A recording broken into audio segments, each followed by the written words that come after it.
listening to the Dhamma, we gain good things. This good thing is the good determination. So this word good is important. Doing work that is good, studying that is good, practicing meditation to gain good things. So whatever we do that is good, then the results coming up are good. The Buddha practiced torturing his body in order to gain freedom from suffering. But he didn't find the good path or the correct one. Then the Buddha contemplated with wisdom and developed anapanasati, the mindfulness of breathing, under the Mahabodhi tree on the full moon day of the 6th lunar month. The Buddha attained to various insights. He could recollect his past lives. He knew the karma of sentient beings. The Buddha recollected how humans cycle through births and deaths. But however he recollected on it, he saw that the cycle of births and deaths, of existences and lives, was perpetual, without an end. So we come to practice, training our minds and hearts well, following the Buddha. The Buddha attained enlightenment, and he enjoyed Vimutti Sukha, the bliss of liberation, in each of the 7 places for a total of 49 days. So today, in the Buddha's time, would be the last week that the Buddha enjoyed Vimutti Sukha. After enjoying Vimutti Sukha, the Buddha walked by foot to the city of Varanasi. Why did he walk some 250 kilometers? It was because of his metta, goodwill, and compassion.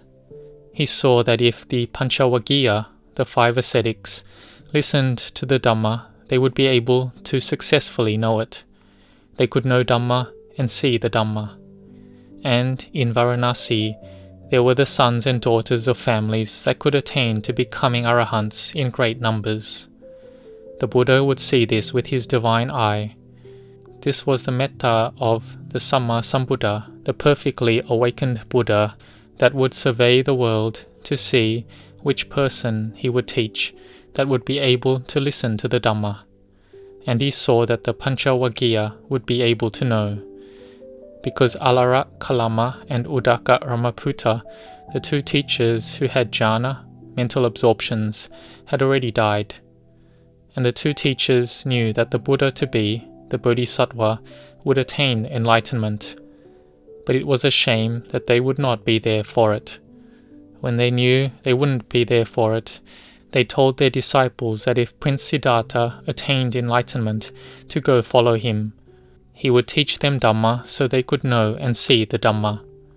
But the teachers felt bad that they themselves would not be able to listen to that Dhamma. And the ascetic Kaldewala, Asita, also had no chance to listen to the Dhamma of the Buddha, and felt very bad. He told his descendants to go listen to the Dhamma of the perfectly awakened Buddha, so then they would know and see the Dhamma. When we are determined to listen to the Dhamma well, we will understand the Dhamma deeply. Like Venerable Anya Kodanya, the first Sangha disciple, was determined to listen to the Buddha. He put down his conceit and views. He had to do this because of his age. Before he was the young Brahmin who had predicted that the Buddha would certainly renounce the world to ordain and would become the Samma Sambuddha. He had full faith in this. He inspired his clansmen who had faith as well, and gathered together they were 5. So Pancha translates as 5. There were 5 Brahmins that were determined to practice. They attended on the Buddha for 6 years. The Buddha had tortured his body to the highest level, but did not yet attain awakening. And Anya Kodanya, who had already made the aspiration to become the first Sangha disciple, and who had the utmost faith and confidence in the Buddha. But when the Buddha came back to eat food, Anya Kodanya lost faith. He thought that the extent that the Buddha tortured the body, which at that time was a favoured method for attaining enlightenment, but the Buddha had not attained at all. So if the Buddha ate food, then how would he be able to attain enlightenment? He was just like them. With just this thought, he then persuaded the others to go practice by themselves, so they would have lost hope. So they went away. But when the Buddha followed them to teach, they were determined to listen. Why? Because the Buddha said that you should listen. The Tathagata has awakened already. May you be determined to listen. Have you heard these words before? Has a Tathagata said before, I have attained to Samma Sambodhiñāna already? So here, the perfection of truthfulness of the Buddha had great power. The Buddha's virtue of great purity and virtue of great wisdom was full. The virtue of great compassion of the Buddha was full. Anya Kodanya was old already, and so he thought that he should listen first. So he was someone who was extremely intelligent. He was determined to listen first. Whatever he teaches, if it is not good, I don't need to follow it. He was determined to listen to it first. And as for the other 4 members of the Panchavakkiya, they were determined to listen as well, but they had less parami, spiritual perfections. Why? Because Venerable Anya Kodanya had made the aspiration to be the first Sangha disciple of our Samma Sambuddha. Here, when he was determined to listen well, then wisdom arose. This wisdom here means the wisdom to know and see the Dhamma. Wisdom has many levels. There is the wisdom from learning and studying. Like in our childhood, we learn from our father and mother, from elder brothers and sisters, from teachers, and learn from books and texts. There is the wisdom from doing work and gaining experience, where even if we are not smart, we can have someone advising and teaching us. Then there is the wisdom from meditation, where we start to learn and understand. We listen, we learn, we think over it, and we meditate on it. But it does not yet go deep. Like we learn about lobha, dosa, moha, greed, anger, and delusion, and we know that they are fires. But when it really arises in us, we can't stop them. We don't have enough mindfulness and wisdom to put it out. But Venerable Anya Kodanya listened well, and so wisdom could arise. He was determined to listen. The Buddha taught directly, taught simply and in brief. It wasn't much, just to understand that all Dhammas, all things, are anicca, impermanent, dukkha, unsatisfactory, and anatta, non-self, both of rupa, physicality, and nama, mentality. All things have arising as normal, and all those things have ceasing as normal. What does all things refer to? We understand, right? All things, everything, whether rupa or nama, it arises, stays, and ceases.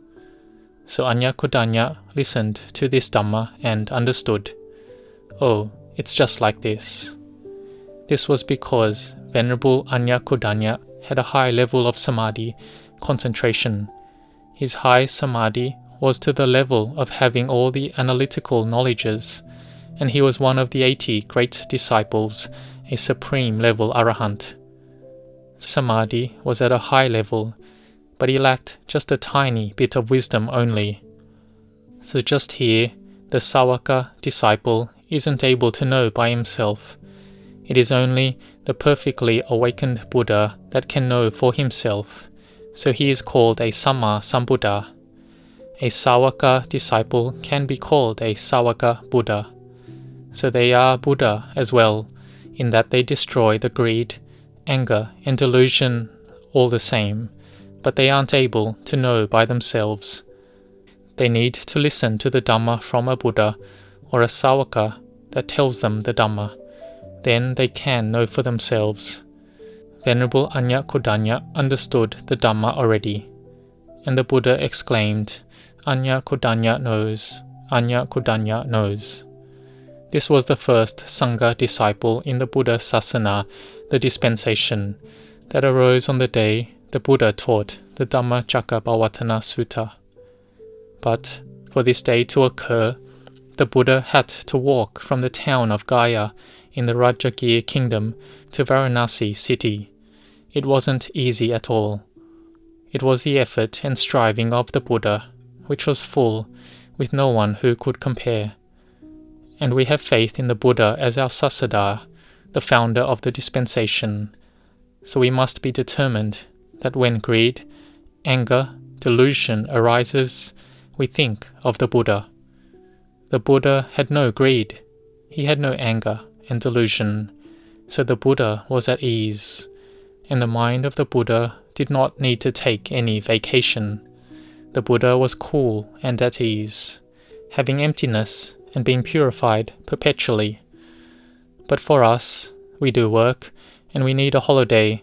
We need some days off, because when we do work on, we have a mind that becomes disordered, feeling all messed up, and the body is weak and exhausted.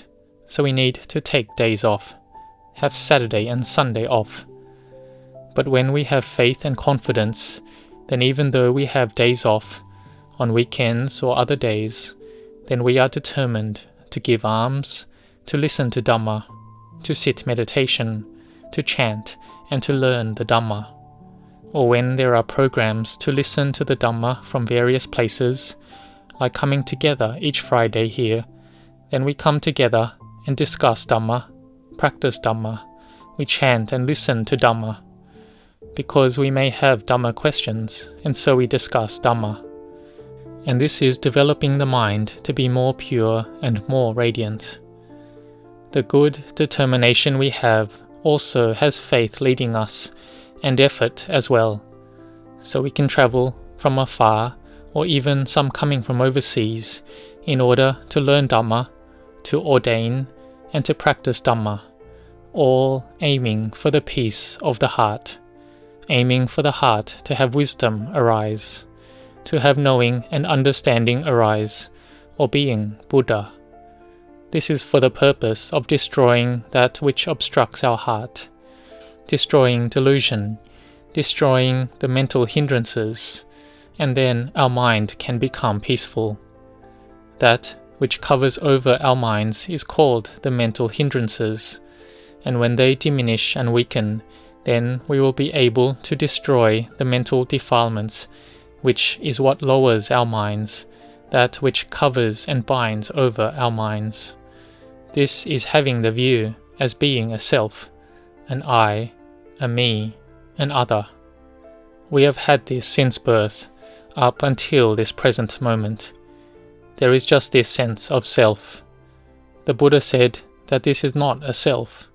It is Rupa and Nama. So we listen to him and we believe him, but we haven't yet seen it. So we have to be able to see it in our minds and hearts. This is what we call seeing the Dhamma, which is seeing the truth. Venerable Ajahn Chah said something we should listen to, that we see this self as a me and mine, which is us being deluded, which is ignorance. We are deluded that there is a self, but if we see this self as being not a self, then this is seeing the true self. That is the truth. He said it in a clever way, which is a deep Dhamma. But it comes together as seeing Rupa and Nama as being Aniccang, Dukkhang, Anatta. Like Venerable Anya Kodanya saw that all things have arising as normal, and all things have ceasing as normal. Like this speech, this mental proliferation is Dhamma arising and ceasing. Us hearing this sound is Vijnana, sense consciousness, arising and ceasing. But we need to use it first. We use our sense doors to learn, and so we can understand the Dhamma. We practice to know clearly, so that greed, anger, and delusion lessens. Even if we are lay people, we can see and know the Dhamma. So may you be determined. May you have the qualities of patience, of effort, of faith, of mindfulness, of samadhi, and progress to develop the quality of wisdom, Then you can gain vimutti, freedom from suffering, even if it's just temporarily. And this will result in inner happiness to arise. May you be determined. May you grow in Dhamma.